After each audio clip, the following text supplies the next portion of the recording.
අයිබෝවන් සුවදායක සන්ධ්‍යාවක්. අපි අදත් මෙලෙසින් ඉරිදා හැන්දෑවේ සිත්නේ තසපුව ආරම්භ කරන්නයි සූදානම් වෙන්නේ. සුපුරුදු විදිහට මම දවස් තුලදීත් රෑ 9 වෙනකන් ඔබට ධර්ම දේශනාව, ධර්ම සාකච්ඡාව ශ්‍රවණය කරන්නට පුළුවන්.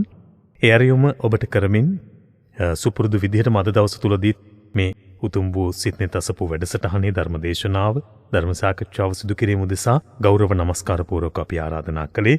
ශ්‍රී ඥානාදීප ජනහිත ජාත්‍යන්තර පදනමේ නිර්මාතෘ අතුරුගිරිය ශ්‍රී සදහම් පදනමේ අනුශාසක හොරණ සීල සුවරණ ගිලන් භික්ෂු මධ්‍යස්ථානයේ නිර්මාතෘ අනුශාසක රාජකීය පඬිත පූජනීය ගලිගමුවේ ඥානදීප ස්වාමීන් වහන්සේට උන්වහන්සේ වැඩම කොට සිටින්නේ. බොහොම ගෞරවයෙන් නමස්කාර පූර්වකව හාමුදුරන් වහන්සේව පිළිගෙන ආරාධනා කරන සිත්නේ තසපුව ධර්මානුශාසනාව පවත්වන්නට.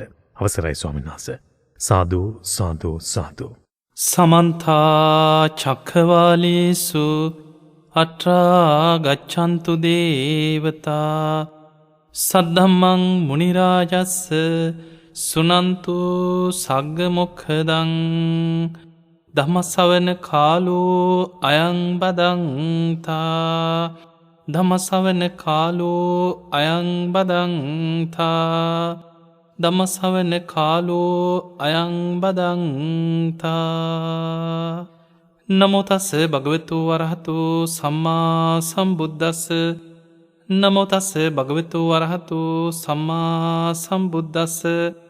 නමෝ තස්ස භගවතු වරහතු සම්මා සම්බුද්දස්ස.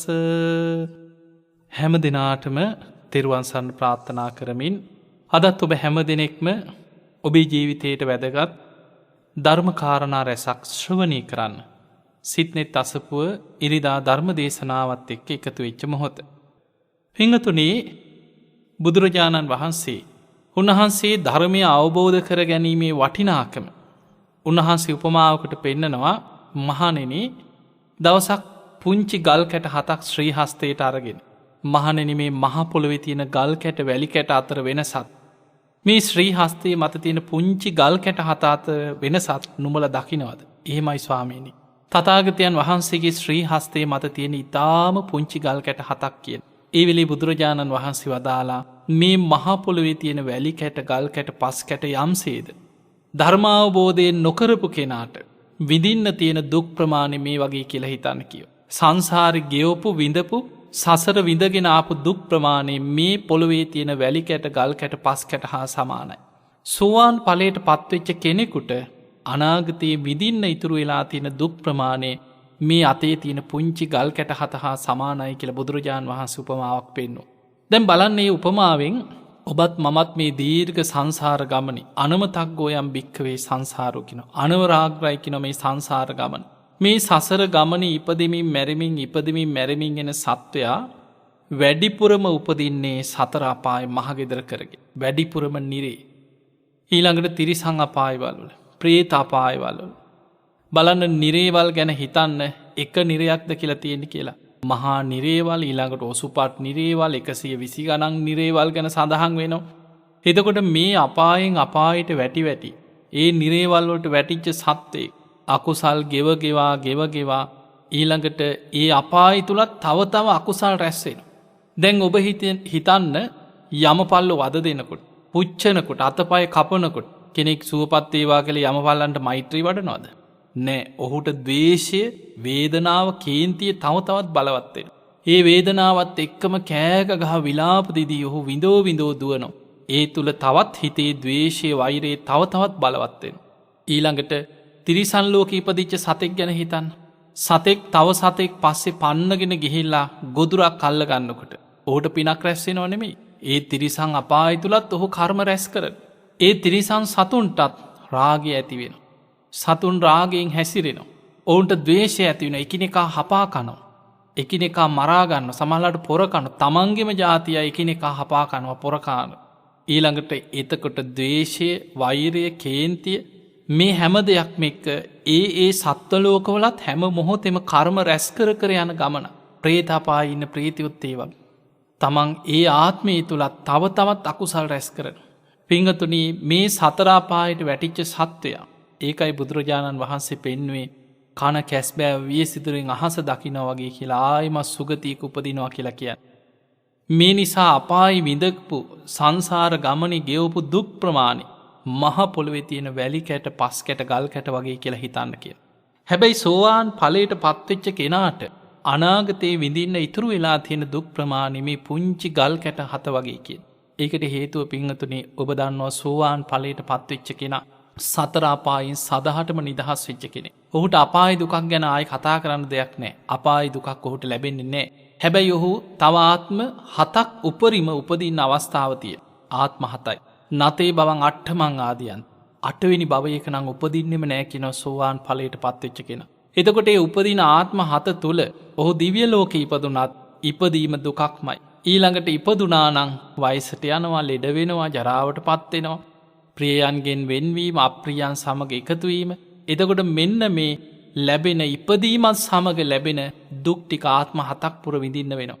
තමන් උතුම් අරහත්ත්වයට පත් වෙලා පිරිනිවන් පාන තෙක්ම සෝවාන් ඵලයට පත්වෙච්ච කෙනා තව ආත්ම කීපයක් හෝ උපදිනවද? ඒ තුල ඔහුට විඳින්න ඉතුරු වෙලා තියෙන දුක් ප්‍රමාණය අර අතේ තියෙන පුංචි ගල් කැට 7 වගේ කියනවා. දැන් පිංගතුනි මේ උපමාවම ඔබ හිතන්න ඔබ ගැන. ඔබ ධර්මයා ඒ කිව්වේ සෝවාන් වෙච්ච කෙනෙක් ගැන ඒ උපමාව. ඔබ හිතන්න ඔබ ගැන. ඔබ තාම පෘථග්ජන මට්ටමේ ජීවත් වෙන කෙනෙක් නම්, ඔබ ධර්මාවබෝධය ලබලා නැත්නම් ඔබට ගෙවාගෙන ආපු සංසාර දුකත් අර මහ පොළොවේ තියෙන වැලි කැට ගල් කැට පස් කැට වගේමයි. අනාගතයේ විඳ අනාගතයේ ගෙවා යන්න තියෙන දුක් ප්‍රමාණයත් අර මහ පොළොවේ තියෙන ගල් කැට පස් කැට වැලි කැට වගේමයි. ඒ නිසා කෙලවරක් නොපෙනෙන සංසාර ගමන කාව වගේමයි තමන් කවදා කොහෙන් කැරකිලා කොයි විදිහකට සසර ගමන අවසන් කරයිද කියලා අනාගතයේ පේනතෙක් මානිකවත් විසඳුමක් පේන්නේ නෑ. සෝවාන් ඵලයටවත් පත් නොවෙච්ච පෘථග්ජන භාවයේ ජීවත් වෙන කෙනාට. ඒ නිසා මෙන්න මේ අනතුරින් මිදීම පිණිස ඔබ උත්සාහ කරනවා නම්, ඔබ වීරිය වඩනවා නම් බුදුරජාණන් වහන්සේ වදාළ යුද්ධ 1000ක් දිනනවට වැඩිය. ලෝකේ යුද්ධ කරලා ලෝකේ රටවල් අත්පත් කරගෙන ලෝකේ යුද්ධ 1000ක් දිනනවටත් වඩා මේ ලෝකේම අධිපති භාවයේ දරන සක්විති රජකම ලබනවටත් වඩා දෙදෙව්ලොවට අධිපති සක්‍ර දෙවියන් වෙලා උපදිනවටත් වඩා සෝතාපට්ටි ඵලයේ ශ්‍රේෂ්ඨයි කියලා බුදුරජාණන් වහන්සේ වදාළ. අන්න ඒ නිසා ඔබ මේ කෙලෙස් යුද්ධේ ජය ගන්න වීරිය වඩන්න. ඔබ කෙලෙස් යුද්ධෙන් ධර්මය අවබෝධ කරගෙන මේ කෙලෙස් සටනෙන් දිනා ගන්න ඔබ උත්සාහයක් ගන්න. ඒ පිණිස ඔබට ධර්මය අවබෝධ කර ගැනීම පිණිස බාහිර අංග දෙකක් උපකාර වෙනවා. ඒ තමයි කල්යාණ මිත්‍ර සේවනයයි සද්ධර්ම ශ්‍රවණයයි. බාහිරින් කල්යාණ මිත්‍රයන්ගෙන් තමයි අපිට සද්ධර්මය ලැබෙන්නේ. ඊතා පිරිසිදු ධර්මය අපිට අහන්න ලැබෙන්නට ඕන. ඊළඟට ඔබ තුල තියෙන්නට ඕන යෝනිසෝ මනසිකාරය. ඒ ඇසූ ධර්මයේ නුවණින් විමසීමේ දක්ෂතාවය. ඊළඟට ඒ ධර්මයට අනුකූලව ජීවත් වීම ධම්මානුධම්ම ප්‍රතිපදාව. අද අපි විමසලා බලමු සෝවාන් ඵලයට පත්වෙන කෙනා ප්‍රහාණය කළ යුතු සක්කාය දිට්ඨි, විචිකිච්ඡා, සීලබ්බත පරාමාස කියන මේ සංයෝජන ධර්මයන්ගේ ස්වභාවය ගැන අද අපි චුට්ටක් විමසලා බලමු. පින්තුනි, සක්කාය දිට්ඨිය. මේ සක්කාය දිට්ඨිය ගැන අපි අහලා තියෙනවා. සක්කාය දිට්ඨිය කියලා කියන්නේ මේ රූප, වේදනා, සංඥා, සංකාර, විඥාන කියන පංච උපාදානස්කන්ධය ගැන මම, මගේ ආත්මයයි කියන ආත්ම දෘෂ්ටියක් ඔහු තුල කොහෙන් බැලුවත් ඔහුට පේන්නේ මේක මම, මේක මගේ, මේක මට ඕන විදිහටම පවත්ව ගන්න පුළුවන් කියන දෘෂ්ටියක් තුල බැසගත් දෙයක් අපි තුල තියෙනවා. ඒක මේ අවිද්‍යාවත් තණ්හාවත් එක්ක බැඳිලා පවතින දෙයක්. අන්නේ දෘෂ්ටිය නිසාම ඒක තමයි කඩා ගන්න අමාරුම දේ. මේ සක්කාය දිට්ඨිය. මේ සක්කාය දිට්ඨිය තුලමයි සත්‍යයා සතර අපායේ මහගෙදර කරගෙන මේ සංසාර ගමන ඇදිලා යන්නේ. කෙනෙක් සක්කාය දිට්ඨිය බිඳගත්තා කියන්නේ, සක්කාය දිට්ඨිය ප්‍රහාණය කරා කියන්නේ, විචිකිච්ඡාව කියන්නේ බුද්ධ ආදී අටතැන්, විචිකිච්ඡාව කියන්නේ බුද්ධ ආදී අටතැන් ගැන තියෙන සැකය ඔහුට නිකම්ම දුරු වෙලා යනවා. ඊළඟට සීලබ්බත පරාමාස. එයා සීලය කියන්නේ මොකක්ද? කය වචනේ සංවර කරගන්නේ කොහොමද? ධර්මාවබෝධයේ පිණිස ඔහු සීලය ගැන වැරදි දෘෂ්ටි මතවාද ඔස්සේ වැරදි දේවල් අනුගමනය කරන්නේ. ඔහු නිවරදි ආර්යකාන්ත සීලයකින් යුක්ත කෙනෙක් බවට පත් වෙනවා. අන්න ඒ නිසා පින්වතුනි, මොකද සෝවාන් ඵලයට පත් වෙන කෙනාට සෝතාපට්ටි අංග 4ක් බුදුහාඳුරෝ පෙන්නනවා. බුද්ධේ අවිච්ඡප්ප්‍රසාද. බුදුරජාණන් වහන්සේ ගැන ඔහුට අචල සද්ධාාවක් පිහිටනවා, කාටවත් වෙනස් කරන්න බැරි. ධම්මේ අවිච්ඡා ප්‍රසාදේ. ධර්මයේ ගැන අචල සද්ධාාවක් ඇති වෙනවා කාටවත් වෙනස් කරන්න බැරි. සංඝේ අවිච්ඡා ප්‍රසාදේ. ශ්‍රාවක සංඝයා ගැන අචල සද්ධාාවක්. ඒ බුද්ධ ධම්ම සංඝ කියන තුනුරුවන් ගැන අචල සද්ධාව ඇති වෙනවා සමගම සක්කාය දිට්ඨිය ප්‍රහාණය වෙනකොටම තුනුරුවන් ගැන අචල සද්ධාව ඇති වුණා කියන්නේ සැකේ නෑ. අන්න යාට විචිකිච්ඡාව. බුද්ධ ආදී අටතැන් ගැන, බුදුහාඳුරුවෝ ගැන, ධර්මයේ ගැන, සංඝයා ගැන, අතීතය ගැන, වර්තමානය ගැන, තමන් මේ ආපු සංසාර ගමන ගැන, මරණින් මත්තේ උපදිනවද නැද්ද මේ වගේ ඇතිවන මේ සැක සංකා සියල්ල ඔහුට දුරු වෙලා යනවා. එතකොට ඒ විතරක් නෙමෙයි ආර්යකාන්ත සීලයකින් යුක්තයි.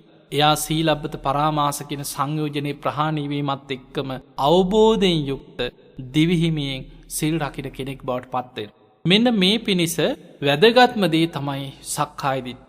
මෙන්න මේ සක්කාය දිට්ඨිය ගැන අද අපි උත්සාහයක් ගමු තේරුම් ගන්න. පින්වතුනි, මේ ධර්මය අවබෝධ කිරීමේ වටිනාකම ගැන බුදුහාඳුරු තවත් ලස්සන උපමාවකින් පෙන්නලා තියෙනවා. ඒ තමයි බුදුරජාණන් වහන්සේ වදාලා ඔන්න දවසක් රාජ්‍යක මහා අපරාධකාරයෙක් ඉන්නවා, හොරෙක් වංචනිකෙක්.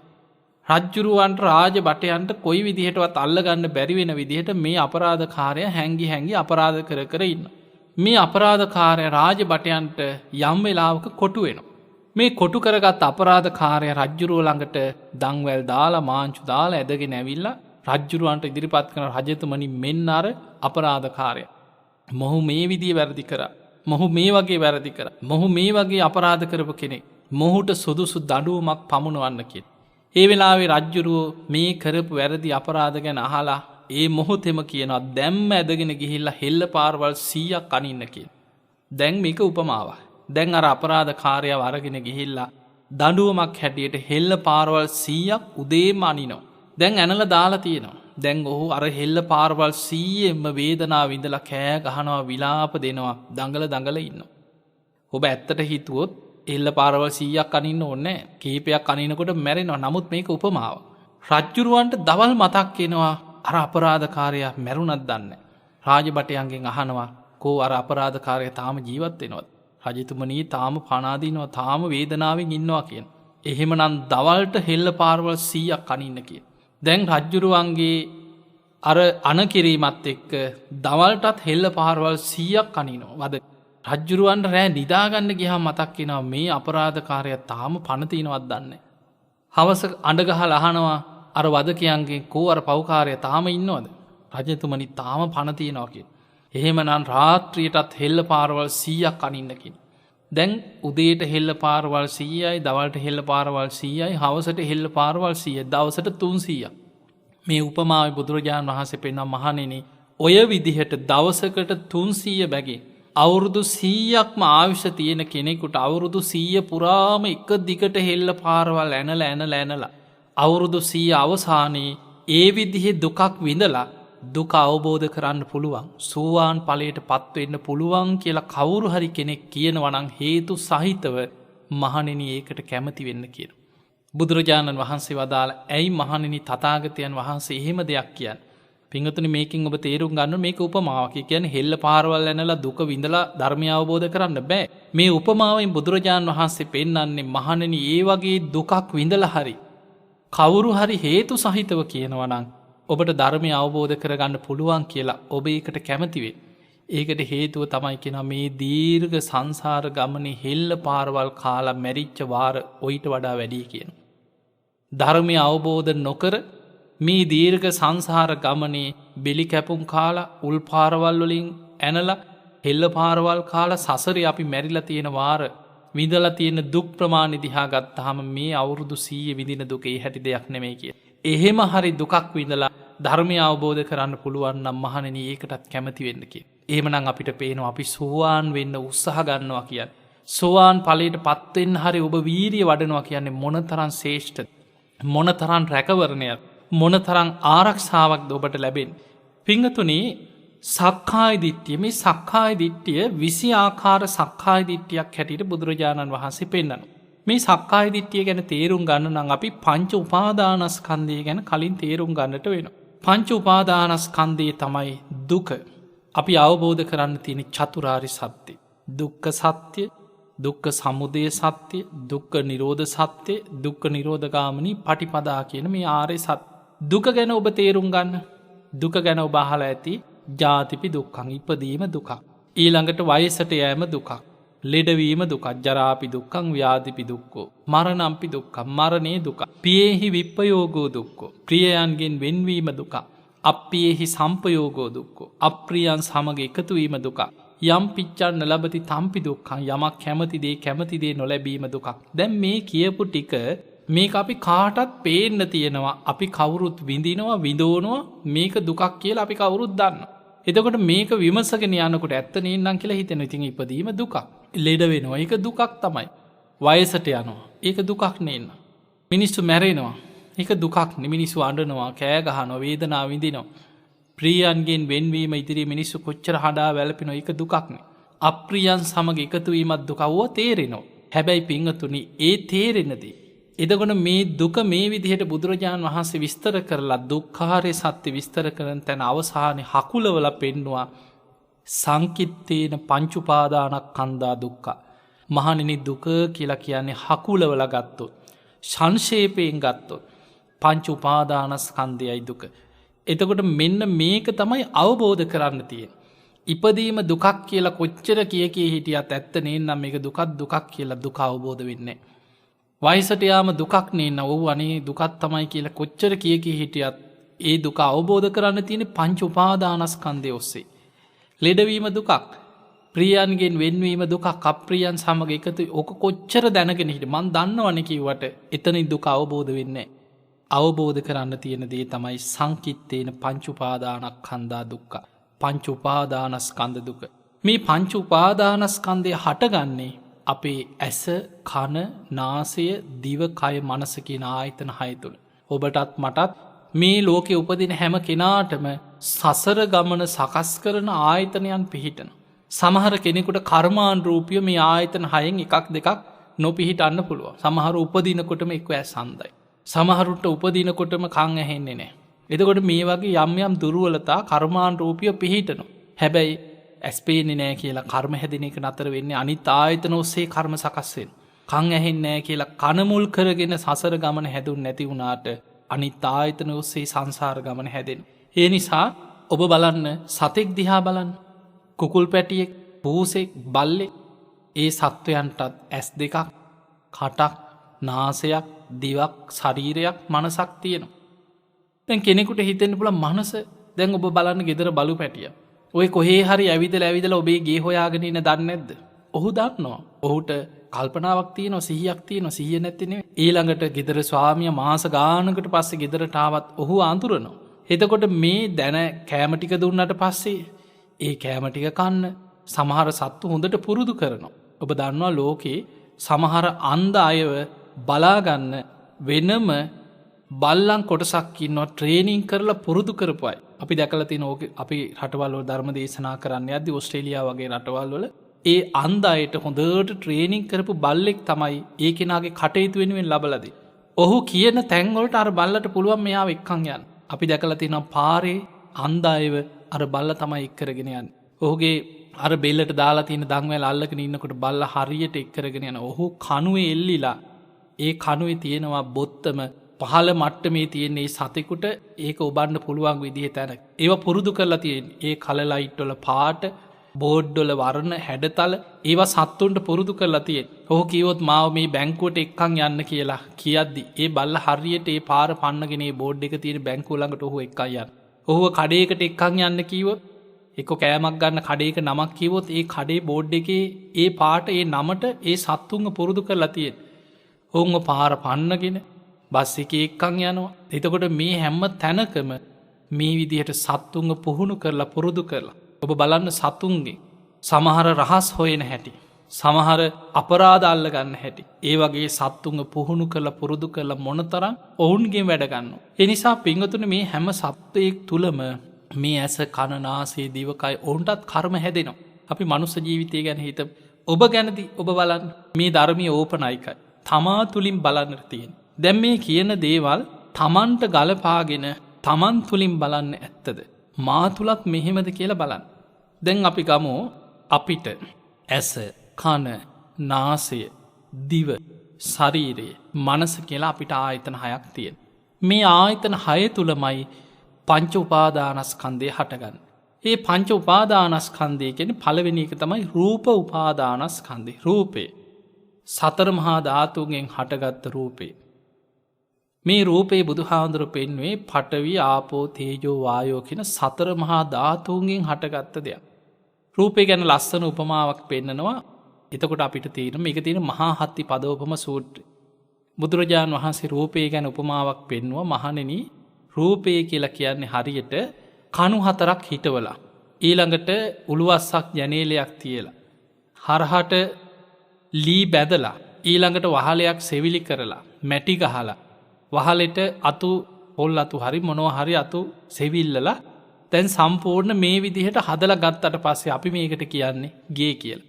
අන්න ඒ වගේ තමයි ඇට සැකිල්ලක් නහරවැල් වලින් ඔතලා මස්ලේ තවරලා හමකින් වැහුණට පස්සේ මේකට අපි රූපය කියලා කියන. ඔන්න මහා හත්ති පදෝපම සූත්‍රයේ බුදුරජාණන් වහන්සේ රූපය තේරුම් ගන්න විස්තර කරලා දෙන ආකාරය. එහෙමනම් අපිට පේනවා මේ රූපයයි කියලා කිව්වේ සතර මහා ධාතුන්ගෙන් හටගත් අපේ මේ පේන ඕලාරික මේ ශරීරේ. මේ අපිට පේන්න තියෙන සතරම කබලින්කාර ආහාරයෙන් පෝෂණය වෙන මේ සතර මහා ධාතුන්ගෙන් හටගත්ත රූප කයට මේක තමයි රූපය හැටියට හඳුන්වන්නේ. මේ ඇස, කන, නාසය, දිව, කය, මනස මේ පිහිටලා තියෙන්නේ මේ රූපය ඇසුරු කරගෙන. එතකොට මේ රූපය හැටියට ඔබ ඉස්සල්ලා එක තේරුම් ගන්න. ඊළඟට වේදනාව. වේදනාව කියලා කියන විඳීම. මේ ආයතන 6ේම ස්පර්ශය නිසා තමයි විඳීම ඇති වෙන්නේ. අන්න ආයතන 6 ස්පර්ශයක් ඇති වෙනවා. ඒකෙන් විඳීමක් උපදිනවා. ඇහැයි රූපයයි විඥාන එකතු වීම ඇසේ ස්පර්ශය. අන්නේ නිසා ඇහැ පේන රූපය ගැන විඳීම ඇති වෙනවා. සමහර රූප දැක්කහම දුක හිතෙනවා. සමහර රූප දකින්නකොට ආස හිතෙනවා. හිත ඇදිලා යනවා. එතකොට මේ විදිහට සැප දුක් උපේක්ෂා හැටියට ඒ දකින රූප ඔස්සේ විඳීම උපදිනවා. අන්න ඒක තමයි වේදනා උපාදානස්කන්ධය වෙන්නේ. කනට ඇහෙන ශබ්දය ගැනත් ඔය විදිහට විඳීම උපදිනවා. දැන් ඔබ අපි දන්නවා අපි කියනවා මට ඇහුණා, මං අහගෙන හිටියා, මං හොඳට අහගෙන හිටියේ. ඔබට යමක් ඇහෙන්නේ කොහොමද? කනයි ඒ ශබ්දයයි විඥානය එකතු වීම. අපි කියනවා කනේ ස්පර්ශය. ඒ ස්පර්ශය නිසා විඳීමක් උපදිනවා. අන්නේ විඳීම තමයි වේදනාව කියන්නේ. ඔබට බනිනව ඇහුණොත් ඔබට දුකක් හටගන්න. ඔබ කැමති ආස කරන සින්දුවක්, ආස කරන හඬක්, මිහිරි හඬක් ඇහෙනකොට ඔබට සතුටක් උපදිනවා, සැප විඳීමක්. එතකොට බලන්න කනේ ස්පර්ශය නිසා විඳීම ඇති වෙනවා. ඇහැට පේන රූප ඔස්සේ විඳීම ඇති වෙනවා. ඊළඟට නාසයට දැනෙන ගඳ සුවඳ ඔස්සේ විඳීම උපදිනවා. දිවට දැනෙන රසය ඔස්සේ විඳීමක් ඇති වෙනවා. කයට දැනෙන පහස ඔස්සේ විඳීම ඇති වෙනවා. මනසෙන් ඒවා හිත විඳීම් මනස තුල උපද්දවනවා. එතකොට මේ විදිහට ආයතන 6ේම ස්පර්ශයෙන් විඳීමක් ඇති වෙනවා. ඒ තමයි වේදනාව. අන්න දැන් රූපය කියලා කියන සතර මහා ධාතුන්ගෙන් හටගත්ත ශරීරය, වේදනාව කියලා කියන ආයතන 6ේම ස්පර්ශයෙන් ඇතිවන විඳීම. ඔබට මම මේ සරලව යම් ප්‍රමාණයකට මේක විස්තර කරගන්නයි මේ සරලව තේරුම් කරගෙන යන්නේ. රූප, වේදනා. ඊළඟ එක තමයි සංඥා. සංඥාව කියලා කියන්නේ හඳුනා ගැනීම. ඇහෙන් රූප හඳුන ගන්නවා. කනෙන් ශබ්ද හඳුන ගන්නවා. නාසයෙන් ගඳ සුවඳ හඳුන ගන්නවා. දිවෙන් රස හඳුනා ගන්නවා. කයෙන් පහස හඳුන ගන්නවා. මනසෙන් අරමුණු හඳුන ගන්නවා.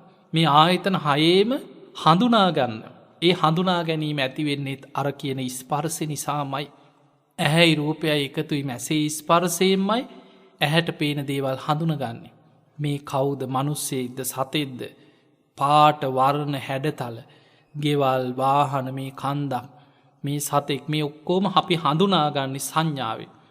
ඊළඟට කනට ඇහෙන දේ, කනයි ශබ්දයයි විඥානය එකතු වීමෙන් තමයි කනට ඇහෙන දේ හඳුනගන්නේ. මට එන්න කිව්වද, යන්න කිව්වද, කාක්කෙක් කෑ ගැහුවද, වාහනයක්ද, ගහක් කඩාගෙන වැටුණාද, මේ සද්දෙන් අපි හඳුනා ගන්නවා. ඒක තමයි සංඥාව.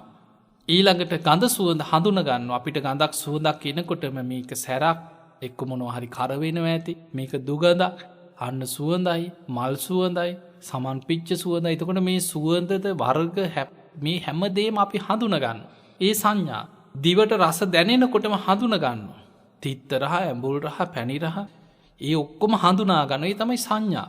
කයට දැනෙන පහස, සීතල, රස්නේ, උණුසුම, සියුම්බ, මේ ඔක්කොම හඳුන ගන්නවා. එතකොට මෙන්න මේ හඳුනා ගැනීම ඇති වෙන්නේ ආයතන හයේම ස්පර්ශ නිසාමයි. ඒ තමයි සංඥාව. එතකොට ඔන්න රූප වේදනා සංඥා. ඊළඟ එක තමයි සංස්කාර. පිංගතුනේ සංස්කාර කියන්නේ චේතනා. කර්මයේ සකස් වෙන්නේ එතනින්. චේතනාහම් භික්කවේ කම්මං වදාමි. මහණෙනි චේතනාව කර්මයයි කියලා බුදුහාමුදුරුවෝ පෙන්නනවා. දැන් බලන්න ඔබ අපේ ඇහැට පේන රූප ගැන අපි චේතනා පහළ කරනවා. ඒකට අපි කියන රූප සංචේතනා. කනට ඇහෙන ශබ්ද ගැන චේතනාවක් පහළ වෙනවා. ශබ්ද සංචේතනා. නාසයට දැනෙන ගඳ සුවඳ ගැන චේතනා පහළ වෙනවා. ගන්ධ සංචේතනා. දිවට දැනෙන රසය ගැන චේතනා පහළ වෙන රස සංචේතනා. කයට දැනෙන පහස ගැන චේතනා පහළ වෙන පොට්ටබ්බ සංචේතනා. හිතෙන් මේවා ගැන හිතනකොට ඒ අරමුණු ඔස්සේ සිතුවිලි ඔස්සේ චේතනාවක් පහළ වෙන ධම්ම සංචේතන. මේ ආයතන හයේම ස්පර්ශයෙන්මයි චේතනාව උපදින්නේ. දැන් එහෙනම් ඔබට තේරෙන්න ඕන විඳීම ඇති වෙන්නේ ස්පර්ශයෙන්මයි. හඳුනා ගැනීම සංඥාව උපදින්නේ ස්පර්ශයෙන්මයි. හඳුනාගත්ත දේ ගැනමයි චේතනාව ඇති වෙන්නේ. අන්න එහෙමනම් ස්පර්ශයෙන්ම ඇති වෙන උපාදානස්කන්ධ තුනක් තියෙනවා. වේදනා උපාදානස්කන්ධේ, සංඥා උපාදානස්කන්ධේ, සංස්කාර උපාදානස්කන්ධය කියන මේ තුනටම හේතුව ස්පර්ශය. ස්පර්ශය නිසා හටගන්නවා. ස්පර්ශය වෙනස් වෙනකොට වෙනස් වෙනවා. දැන් අපි මුලින්ම කතා කරපු රූපේ සතර මහා ධාතුන්ගෙන් හටගත්තු රූපය ආහාර සමුදය රූප සමුදය. ආහාර නිරෝධා රූප නිරෝධ. කන බොන ආහාර, කබලින්කාර ආහාර. මෙන්න මේ ආහාරයෙන් තමයි රූපේ පවතින්නේ. ආහාර නැති වෙනකොට දැන් ඔබ සරලව නිකන් තේරෙන විදියට හිතන්න. කන්න බොන්න නැති වුණොත් අපිට ජීවත් වෙන්න පුළුවන්ද? කය පවත්වන්න පුළුවන්ද? පින්වතුනි ආහාරයක් නැති වෙනකොට ශරීරය පවත්වන්න පුළුවන් කමක් නැහැ. උපරිම දවස් කීපයක් ඉඳී කන්න බොන්න නැති වෙනකොට ක්ලාන්ති වෙනවා. ඊළඟට ආහාර නිරුද්ධ වීමෙන්ම මේ රූපේ නිරුද්ධ වෙලා යන මිනිසයා මැරලා යනවා කන නැති වුණා. නිරෝධ සමාපත්තියට සමවැදිච්ච කෙනෙකුට පවා උපරිම දින 7ක් සමාපatti සුවයෙන් වැඩ ඉන්න පුළුවන්. ඒ දින 7 අවසන් වෙලා නිරෝධ සමාපත්තියෙන් නැගිටලා උන්වහන්සේ පිණ්ඩපාතේ වඩිනකොට එදා දවසේ දානයක් නොලැබුණොත් පිරිනිවන් පාන්න වෙනවා. ඒක ධර්මතාවයක් හැටියට පෙන්නනවා. මොකද උපරිම මේ කය සමාපත්තියක් තුල වුණත් ආහාරයක් නැතුව පවත්වන්න පුළුවන් දින 7ක් වගේ කාලයක්. ඒ නිසා පින්වතුනි අපිට පේනවා අපේ රූපය ආහාර ප්‍රත්‍යයෙන් හටගන්නවා. ආහාර නිරුද්ධ වෙනකොට නිරුද්ධ වෙනවා. දැන් ඔබ හේතුඵල හැටියට මේ ටික තේරුම් ගන්න. රූපය කියලා කියන්නේ සතර මහා ධාතුන්ගෙන් හටගත් ශරීරය. ආහාර නිසා හටගත්ත ආහාර නිරුද්ධ වෙනකොට නිරුද්ධ වුණා. අන්න ආහාර සමුදය රූප සමුදය ආහාර නිරෝධා රූප නිරෝධෝ. ඊළඟට වේදනාව. ආයතන හයේම ස්පර්ශයෙන් වේදනාව හටගන්නවා. ස්පර්ශය නිරුද්ධ වෙනකොට වේදනාව නිරුද්ධ වෙනවා. ඊළඟට සංඥාව හඳුනා ගැනීම. අර ආයතන හයේ ස්පර්ශය නිසාමයි හඳුනාගන්නේ. ස්පර්ශය වෙනස් වෙනකොට හඳුනා ගැනීම වෙනස් වෙලා යනවා. ඊළඟට චේතනාව සංස්කාර ඒකත් ඒ වගේමයි. ස්පර්ශය නිසාම හටගත්තා. ස්පර්ශය වෙනස් වෙනකොට වෙනස් වෙලා ගියා. ඊළඟ එක තමයි රූප වේදනා සංඥා සංකාර විඥාන. මෙතනදී විඥානය ගැන අපි වෙනම අවධානය යොමු කරලා බලන්නට තියෙනවා. අපි පංච උපාදානස්කන්ධය ගැන කතා කරද්දී විඥානය ගැන කතා කරන්නේ පස්වෙනියක්. ඒකට හේතුවක් තියෙනවා. ඒකට හේතුව තමයි විඥානයේ මේ හතරටම උපකාර වෙනවා. විඥානයේ රූපේත් බැස ගන්නවා. වේදනාවෙත් බැස ගන්නවා. සංඥාවෙත් බැස ගන්නවා. සංස්කාරවලත් බැස ගන්නවා. බුදුරජාණන් වහන්සේ පෙන්වන රූපයෙන් තොර වේදනාවෙන් තොර සංඥාවෙන් තොර සංස්කාරවලින් තොර තනිව පවතින විඥානයක් ගැන හෝ තනිව වැඩෙන විඥානයක් ගැන හෝ තනිව ගමන් කරන විඥානයක් ගැන හෝ තනිව විපුල භාවයට පත්වෙන විඥානයක් බුදු ඇසින්වත් දකින්නේ නැහැ කියලා. එහෙමනම් පින්වතුනි යම් තැනක විඥානයක් ගැන අපි කතා කරනවද යම් තැනක විඥානයක් පවතිනවද රූප වේදනා සංඥා සංස්කාරවල බැසගත්ත විඥානයක් තමයි පවතින්නේ. ඒ නිසායි විඥානේ පස්වෙනියට පංච උපාදානස්කන්ධ විස්තර කරන තැන විස්තර කරන්නේ. විඥානේ හටගන්නේ නාම රූප ප්‍රත්‍යයෙන්. නාම රූප. එතකොට රූප පඨවි ආපෝ තේජෝ වායු කියන සතර මහා ධාතුන්ගේ පැවැත්මක් විඥානයක් හටගන්න නම් තියෙන්න ඕන. නාම ධර්ම කියන්නේ වේදනා සංඥා චේතනා පස් ස්පර්ශය ඊළඟට මානසිකාරය. මෙන්න මේ කියන නාම ධර්මත් රූප ධර්මත් එකතු වෙච්ච තැන විඥානේ පවතින. නාම රූප ප්‍රත්‍යයෙන් විඥානේ හටගන්නවා. නාම රූප නිරුද්ධ වෙනකොට විඥාන නිරුද්ධ වෙනවා. ওই විදිහට තමයි විඥානය ගැන තේරුම් ගන්න තියෙන්නේ. ඒ කියන්නේ ඇස කියන්නේ නාම රූපයක්. බලන්න ඇස දිහා ඔබ හොඳට බලන්න. ඇස කියන්නේ නාම රූපයක්.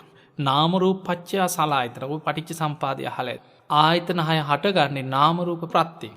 නාම රූප පත්‍ය සලආයතන. එතකොට නාමරූප ප්‍රත්්‍යයෙන්ම ආයතන හය හටගත එකැන ඇස කියන්නේ නාමරූපය. කණ කියන්නේ නාමරූපයක්. නාසය කියන්නේ නාමරූපයක්. දිව කියන්නේ නාමරූප ප්‍රත්තියෙන් හටගත දෙයක්. කය කියන්නේ නාමරූප ප්‍රත්තියෙන් හටගතද. මනස නාමරූප ප්‍රත්තියෙන් හටගතද. එහෙමනං ඒ නාමරූපයන්ගෙන් හටගත්ත තැනම තමයි විඤ්ඥානයක් පිහිටන්. තැන් බලන්න ඇසේ රූප ධර්ම තියෙන අපිකට කියන මස ඇස කියල. ඇහැයි තියෙනවා පටවි ආපෝ තේජෝ වායෝ කෙන සතර මහා ධාතුන්ගේ පැවැත්මක් ඇස තුළ තියෙන මසැසක් තියෙන. හැබැයි ඒ මසැසක් තිබ්බ පමණින්ම විඤ්ඥානය හටගන්නේ. දැම් බලන්න මැරිච්ච කෙනෙක්ගේ ශරීරයක් තුළ අප හිතම කවුරුවර ඇහැ ඇරිලා. මැරිලා මැරිච්ච ගමන් ඇහැ ඇරගෙන මැරිච්චා ඉන්න. එයාගේ ඇහැ ඇරිලා තියෙනවා. ඒන්නත් තියෙන. හැබැයි එයාගේ විඤ්ඥානය හටගන්නේ එතන සතර මහා ධාතු තිබුණට නාම ධර්ම නිරුද්ධ වෙලා තිය. මොකද ඔහුගේ හැ මුල් කරගෙන ස්පර්සයක් හටගන්නේ විඳීම් ඇතිවෙන්නේ නෑ චේතනා නෑ මනසිකාරයක් නෑ ඔහුගේ නාම ධර්ම නිරුද්ධ වෙලා. රූපටික අර මසැස කියලා කියෙන මස්වලින් හැදිච්ච සතර මහා ධාතුගෙන් හටගත්ත මසැසක් විතර ඉතර පවතින්. එහෙමන විඤ්ඥානයක් යම් තැනක හටගන්නවන නාම රූපයන්ගේම පැවැත්මක් තියෙන තැනකයි විඤ්ඥානය හටගන්න. තැන් බලන්න අපි ඇහැ ගැනම හිතමු. ඇහැට රූපයක් පේන්න නං ඇසයි රූපයයි විඤ්ඥානයයි එකතු වෙනවා. අන්න ඇහි ස්පර්සය එනම් බලන්න එතන විඤ්ඥානය එතන තියෙනවා. ඒ ස්පර්සය නිසාම නං විඳීම ඇති වුණේ. එහෙනම් ඒ ස්පර්සය තුළ විඤ්ඥානයේ පැවැත්මක් තියෙනවා. ඒ ස්පර්සය නිසාමයි හඳුනා ගැනීම ඇතිවේ. එහෙනම් ඒ ස්පර්සය තුළත් විඤ්ඥාන තියෙනවා. ඒ ස්පර්සය නිසාමයි චේතනා පහළවෙන්. එහෙනම් චේතනාව තුළත් විඤ්ඥානය බැසගෙන තියෙනවා. රූප වේදනා සංඥා සංස්කාරත් එක්ක බැඳීගිය ඒවැ බැසගත්ත විඤ්ඥානයක් තමයි පවතින්. අන්නේ නිසා නාමරූප ප්‍රත්තියෙන් හටගන්න විඤ්ඥාන නාමරූප නිරුද්ධ වෙනකොට නිරුද්ධ වෙනවා කියලා තේරුම් ගන්නට ඕන. මෙන්න මේ ටික. රූප වේදනා සංඥා සංකාර විඤ්ඥ ඕක තමයි පංච උපාදානස්කන්දය කියලා කිය. පිංහතුන ඔබට මේක අමාරුයි වගේ ටිකක් තේරෙන පුළුවන්. හැබැයි ඔබ මතක තියාගන්න අපි කවදහෝ නිවන් දකිනවන. කවදහරි අපි ධර්මය අවබෝධ කරනවන. අමාරු නිසා තමයි තාම අපි සංසාරයඉන්නේ. මේ පංච උපාදානස්කන්දය දුකක් කියලා අපි දැක්කොත්. මෙන්න මේකමයි මේ විදිහටයි මේ පංචුපාදානස්කන්දය හටගන්න කියලා අවබෝධ කරගත් දවසට අපි සෝවාන් පලයට පත්වෙන. ඒ පංචුපාදානස්කන්දය ගැන තියෙන තන්හාාව ප්‍රහාණය කරගත දවසට අපි රහත්වෙන. අපි මේ උත්සාහ කරන්නේ ඒ පංචුපා මුලින්ම කරන්න තියෙන පංචුපාදානස්කන්ද දුක දුකක් වසයෙන් දකින එක. ඒක තමයි සත්‍යඥානය ඇති කර ගැනීම. මෙන්න මේ විදිහටයි මේක පැවැත්ම වෙන්නේ. අපි තුළ දැනට තියෙන අවිද්‍යාව නිසා තියෙනවා මේක මම මේ රූපේ මම මේක මට ඕන විදියට පවත්වන්න පුළුවන්. මේ මගේ දේවල් මේ මමයි දැක්කේ මටයි පෙනුනේ මේක මට ඕන විදියට තියෙන්න පුළුවන් කියලා ආත්ම දෘෂ්ටියක් තියෙනවා මේකත් එක බැස. ඔන්න ඔය ආත්ම දෘෂ්ටිය තියෙන තාක්කල් මේකෙන් ගැලවීමක් නෑ. ඒ ආත්ම දෘෂ්ටිය නැති කරගන්න ඒක පොඩි විදිහට හටගත්ත එකක් නෙමේ විසියාකාර ආත්ම දෘෂ්ටියක්. ඒක තමයි විසියාකාර සක්කාය දිට්ටිය හැටියට පෙන්න්න. අන්නේ සක්කාය දිට්ටිය නැති කරගන්නයි අපි උත්සාහ කරන්න. ඒක තමයි ධර්ම අවබෝධය පළවෙනිම තැන්. පිංහතුනේ දවසක් බුදුරජාණන් වහන්සේ ළඟට දේවතාවෙක් ඇවිල්ලා කියනවා.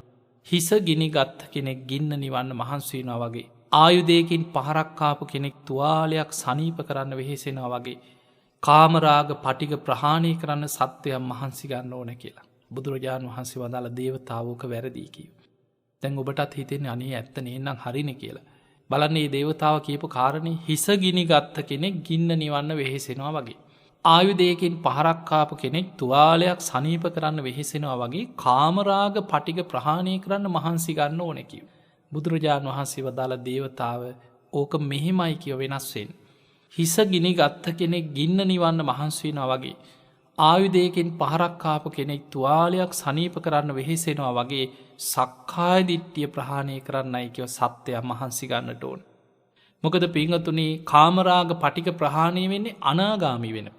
ඉස්සල්ලාම සත්‍යයන් මහන්සිගන්නේ අනාගාමි වෙන්න නෙමේ. අපි පියවරෙන් පියවර යායුතු ගමන. අනුපුබ්බ සික්කා අනුපුබ්බ කිරියා අනුපුබ්බ ප්‍රතිපද. අනුපිළිවලින් යන ගමනක් තියෙන. ඒ නිසා ඉස්සල්ලාම පටන්ගන්නකොටම රහත්තෙන් දේවල් හිතනවනං එයා පටලගත්ත කෙනෙ.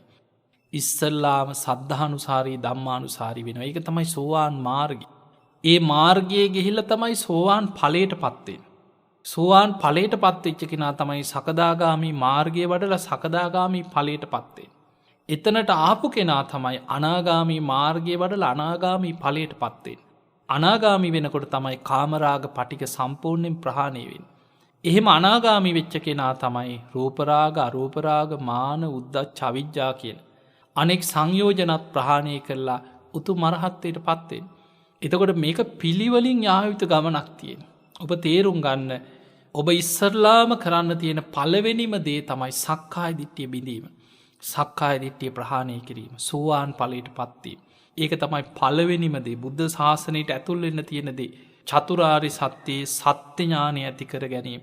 ඒ පිණිස දැන් අපි ඉගෙන ගත්තා පංච උපාදානස්කන්ධය ගැන. රූප උපාදානස්කන්ධය, වේදනා උපාදානස්කන්ධය, සංඥා උපාදානස්කන්ධය, සංස්කාර උපාදානස්කන්ධය, විඥාන උපාදානස්කන්ධය.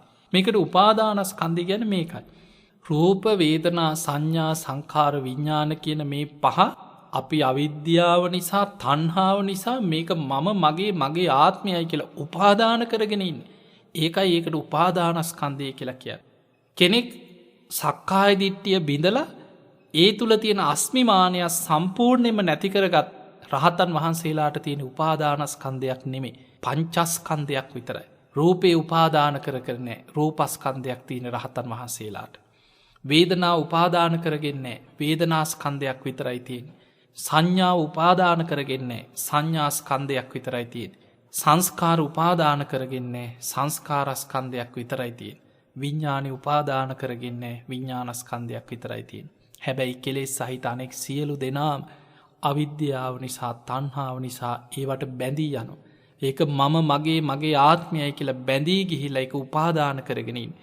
පින්වතුනි, මේ බැඳී යාම මෙන්න මේ විදිහට බුදුහාමුදුරුවෝ පෙන්නනවා. මේ සතර මහා ධාතුන්ගෙන් හටගත්ත රූපය අපි කතා කරා ආහාර ප්‍රත්‍යයෙන් හටගන්නවා. ආහාර නිරුද්ධ වෙනකොට නිරුද්ධ වෙනවා. ඒක තමයි රූපේ ක්‍රියාවලිය.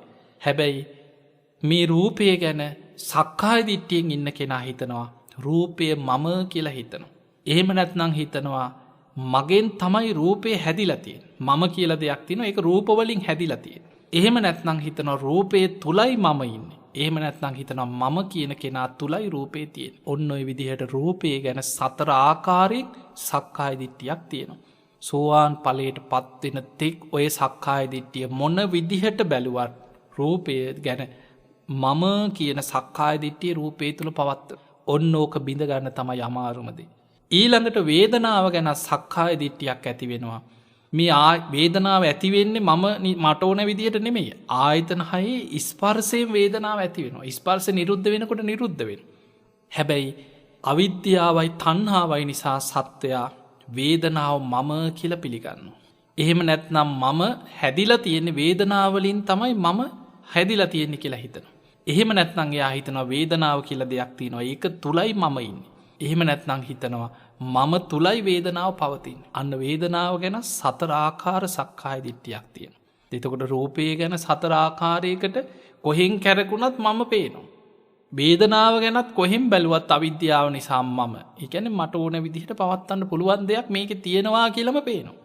ඊළඟ දේ තමයි සංඥාව. දැන් අපි ඉගෙන ගත්ත සංඥාව ඇති වෙන්නේ ස්පර්ශයෙන්. ස්පර්ශ නිසා හටගත්ත ස්පර්ශ වෙනස් වෙනකොට වෙනස් වෙනවා. හැබැයි අවිද්‍යාවයි තණ්හාවයි නිසා යාට මේ සංඥාව තුල මම පේනවා. එයා මේ විදිහට හිතනවා. සංඥාව කියන්නේ මම කියලා එයා පිළිගන්නවා. එහෙම නැත්නම් එයා හිතනවා සංඥා වලින් තමයි මම හැදිලා තියෙන්නේ. එහෙම නැත්නම් හිතනවා සංඥාව තුලයි මම ඉන්නේ. එහෙම නැත්නම් මම තුලයි සංඥාව තියෙන්නේ කියලා සංඥාව ගැන සතර ආකාර සක්කාය දිට්ඨියකට බැස ගන්නවා. ඊළඟ එක තමයි සංස්කාර චේතනාව. දැන් චේතනාව ගැනත් අපි ඉගෙන ගත්තානේ. ස්පර්ශයෙන් හට ගන්නවා, ස්පර්ශ වෙනස් වෙනකොට වෙනස් වෙනවා. රූපේ ආහාර ප්‍රත්‍යයෙන් හට ගන්නවා, ආහාර වෙනස් වෙනකොට වෙනස් වෙනවා. වේදනාව ස්පර්ශයෙන් හට ගන්නවා, ස්පර්ශ වෙනස් වෙනකොට වෙනස් වෙනවා. සංඥාවත් ස්පර්ශයෙන් හටගත්තා, ස්පර්ශ වෙනස් වෙනකොට වෙනස් වුණා. ඒ වගේම තමයි සංස්කාර. ස්පර්ශයෙන් හට ගන්නවා, ස්පර්ශ වෙනස් වෙනකොට වෙනස් වෙනවා. හැබැයි අවිද්‍යා සහගත තණ්හාවෙන් යුක්තව මේ දිහා බලන කෙනාට පේනවා සංස්කාර මම කියලා පේනවා. එහෙම නැත්නම් මම කියලා දෙයක් තියෙනවා. ඒක හැදිලා තියෙන්නේ සංස්කාර වලින්මයි කියලා හිතෙනවා. එහෙම නැත්නම් හිතනවා සංස්කාර තුලයි මම ඉන්නේ. එහෙම නැත්නම් මම තුලයි සංස්කාර තියෙන්නේ. ඔය විදිහට කොහෙන් ගත්තත් මම මේක මගේ මට ඕන විදිහට පවත්වන්න පුළුවන් කියලා ආත්ම දෘෂ්ටිය. ආත්මය කියන්නේ තමාගේ වසඟේ තියාගන්න පුළුවන් කියලා හිතෙනවා. ඒක කොයි විදිහෙන් ගත්තත් චේතනාව තුළත් 4 ආකාරයකට බැසගෙන තියෙන. ඊළඟට විඥානය. දැන් අපි විඥානය ගැන ඉගෙන ගත්තා. විඥානයේ නාම රූප නිසා තමයි විඥානය හටගන්නේ. නාම රූප වෙනස් වෙනකොට වෙනස් වෙනවා. එතකොට ඇස කියන්නේ නාම රූපයක්, කන කියන්නේ නාම රූපයක්, නාසය කියන්නේ නාම රූපයක්. මේ ආයතන 6ම නාම රූප පත්‍යා සලආයතන. ඒ නාම රූපයන්ගේ පැවැත්ම වෙනස් වෙනකොට ආයතන 6 වෙනස් වෙනවා. හැබැයි අවිද්‍යා සහගත කෙනා, තණ්හාවෙන් යුක්ත කෙනා විඥානයේ මම කියලා පිළිගන්නවා. එහෙම නැත්නම් විඥානයේ මගෙන් විඥාන වලින් තමයි මම හැදිලා තියෙන්නේ කියලා පිළිගන්නවා. එහෙම නැත්නම් එයා පිළිගන්නවා විඥානයේ තුලයි මම ඉන්නේ. එහෙම නැත්නම් හිතනවා මම කියලා දෙයක් තියෙනවා, මගේ වසගේ පවත්වන්න පුළුවන්. ඒක තුලයි විඥානි තියෙන්නේ කියලා හිතනවා. ඔය විදිහට කොයි ආකාරයෙන් ගත්තත් විඥානි ගැන බැලූ පැත්තෙන් යා 4 ආකාරයකින් මම කියන දෘෂ්ටිය තුලින්මයි විඥානි දිහා බලන්නේ. ඔන්න ඔය විදිහට ගත්තොත් රූප, වේදනා, සංඥා, සංඛාර, විඥාන කියන 5 ගැන එකකට 4 බැගින් 4 වරක් 5 20යි. 20 ආකාර සක්කාය දිට්ඨියක් තියෙනවා. ඕක තමයි සක්කාය දිට්ඨිය. රූපේ ගැන 4 ආකාරයක මමත්වයකින් රූපේ දිහා බලනවා. මේක මම මගේ මට ඕන විදිහට තියාගන්න පුළුවන්. වේදනාව ගැනත් බලනවා. මේක මම මගේ මට ඕන විදිහටයි මේක තියෙන්නේ. සංඥාව ගැනත් දකින්න. සංස්කාර, විඥාන කියන මේ 5 ගැනම ආත්ම දෘෂ්ටියකින් මේක මම මගේ කියන ආත්ම දෘෂ්ටියක් තුල දකින්න. ඔය දෘෂ්ටිය බිඳගන්න තාක්කල් සෝවාන් ඵලයට පත් වෙන්න බෑ. ඔය දෘෂ්ටිය බිඳීමමයි 4 අපායෙන් නිදහස් වෙන්න තියෙන මඟ. සෝවාන් ඵලයට පත් වෙන්න තියෙන මාර්ගය. සක්කාය දිට්ඨිය ප්‍රහාණය කිරීමමයි සෝවාන් ඵලයට පත් වීම. බුදුරජාණන් වහන්සේ පෙන්වුවේ යුද්ධ 1000ක් දිනනවට වැඩිය සක්විති රජ වෙනවටත් වඩා, ශක්‍ර දෙවියන් වෙලා උපදිනවටත් වඩා සෝතාපට්ටි ඵලයේ ශ්‍රේෂ්ඨයි කියලා. එහෙමනම් තමන්ගේ මේ බඹයක් පමණ ශරීරයේ තුල මේ ඇස, කන, නාසය, දිවකය, මනස කියන ආයතන 6 තුල හටගන්න මේ රූප, වේදනා, සංඥා, සංඛාර, විඥාන කියන මේ පංච උපාදානස්කන්ධය ගැන ඔය කොහෙන් බැලුවත් දකින මමත්වේ සක්කාය දිට්ඨිය ආත්ම දෘෂ්ටිය බිඳ ගන්න ඔබ දක්ෂ වෙන්නට ඕන. ඒ පිණිස කළ යුතු දේ තමයි විදර්ශනා භාවනාව. යෝනිසෝ මනසිකාරයේදී පින්වතුනි විදර්ශනා භාවනාවේදී අපි කරන්නේ රූපේ ගැන යථා ස්වභාවයෙන් හිතනවා. මේ 4 මහා ධාතුන්ගෙන් හටගත්ත ශරීරයේ ආහාර ප්‍රත්‍යයෙන් හටගන්න ආහාර වෙනස් වෙනකොට වෙනස් වෙනවා. මේක අනිත්‍යයි, දුකයි, අනාත්මයි කියලා සිහි කරන. හේතුඵල වශයෙන් බලනවා. ඒක වෙනස් වෙනවා, අනිත්‍යයි. ඒක දුකට අයිති දෙයක්. අනාත්මයි, ආත්ම නෑ, මගේ වසඟේ පවත්වන්න බෑ. ඒක හේතුඵල විදිහට දකින්න. මේ හේතු නිසා හටගත්තා, ඒ හේතු වෙනස් වෙනකොට වෙනස් වෙනවා. ආහාර සමුදයෙන් රූපේ හටගන්නවා, ආහාර නිරුද්ධ වෙනකොට නිරුද්ධ වෙනවා. ඒක අනිත්‍යයි, කයි, අනාත්මයි කියලා බලන්න ඒ ත්‍රිලක්ෂණේ දිහා දකින්න රූපේ මම කියපු ඒ දැක්ම, එහෙම නැත්නම් මම හැදිලා තියෙන රූප වලින් කියලා, රූපේ තුලයි මම ඉන්නේ, මගේ තුලයි රූපේ තියෙන කියලා රූපේ ගැන යම් සක්කාය දිට්ඨියක් තිබ්බද ඒ රූපේ අනිත්‍යයි, දුකයි, අනාත්මයි කියලා බලන ඒ විමසීම තුලම ඒ සක්කාය දිට්ඨිය ප්‍රහාණය වීම පිණිස ඒ යෝනිසෝ මනසිකාරයේ ප්‍රඥාවේ නුවණ ඔබට උපකාර කරන. ඒ නිසා පින්වතුනි ඔබ විදර්ශනා භාවනාව ගැන අහලා ඇති. රූප, වේදනා, සංඥා, සංඛාර, විඥාන කියන පංච උපාදානස්කන්ධයම හේතුඵල වශයෙන් අනිත්‍ය, දුක්ඛ, අනාත්ම වශයෙන් බලන්නේ සක්කාය දිට්ඨිය බිඳින්නමයි. ඒ පිරිස කළ යුතු එකම භාවනාව තමයි විදර්ශනා භාවනාව. මේ රූපය අනිත්‍යයි, දුකයි, අනාත්මයි කියලා හොඳට නුවණින් විමස බලන්න. ඔබේ ඇස, කන, නාසය, දිවකය, මනස ඒවැ යථා ස්වභාවය හොඳට අනිත්‍ය වශයෙන් මේ ආයතන 6 ගැන හොඳට විමසන්න. ඊළඟට ආයතන 6ේම ස්පර්ශයෙන් හටගන්න විදීම ස්පර්ශයෙන් වෙනස් වෙලා යන. මට ඕන විදිහට පවත්තන එකක් නෙමෙයි. ඒ නිසා මේ ආයතන 6ේම ස්පර්ශයෙන් හටගන්න විඳීම අනිත්‍යයි, මේක දුකයි, මේක අනාත්මයි. ඒ විදිහට හේතුඵල වශයෙන් විඳීම අනිත්‍ය, දුක්ඛ, අනාත්ම වශයෙන් විමස බලන. සංඥාවත් එහෙමයි, අනිත්‍ය, දුක්ඛ, අනාත්ම වශයෙන් ස්පර්ශයෙන් හටගත්ත ස්පර්ශ වෙනස් වෙනකොට වෙනස් වුණා. ඒක මට ඕන විදිහට පවත්වන දෙයක් නෙමෙයි. අනිත්‍යයි, දුකයි, අනාත්මයි කියලා විමස බලනවා. සංස්කාර දිහාත් එයා බලනවා, මේක අනිත්‍යයි, දුකයි, අනාත්මයි. විඥානෙ දිහා බලනවා, නාම රූප නිසා හටගත්තේ නාම රූප වෙනස් වෙනකොට වෙනස් වෙනවා.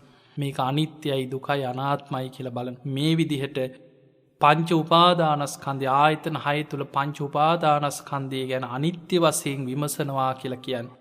ඒක දුකක් අනාත්මයක් හැටියට ත්‍රිලක්ෂණේ බලනවා කියන්නේ අන්න සක්කාය දිට්ඨිය ප්‍රහාණය කිරීම පිණිස සෝවාන් ඵලයට පත්වීම පිණිස ධර්මාවබෝධයේ පිණිස තියෙන එකම භාවනාව තමයි විදර්ශනා භාවනාව.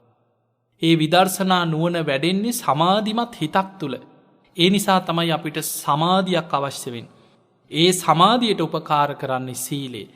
සිල්වත් සීලාදී ගුණධර්ම වඩන කෙනා තුළ තමයි සීලයක් තුළ තමයි සමාධියක් ගොඩනැගෙන්නේ.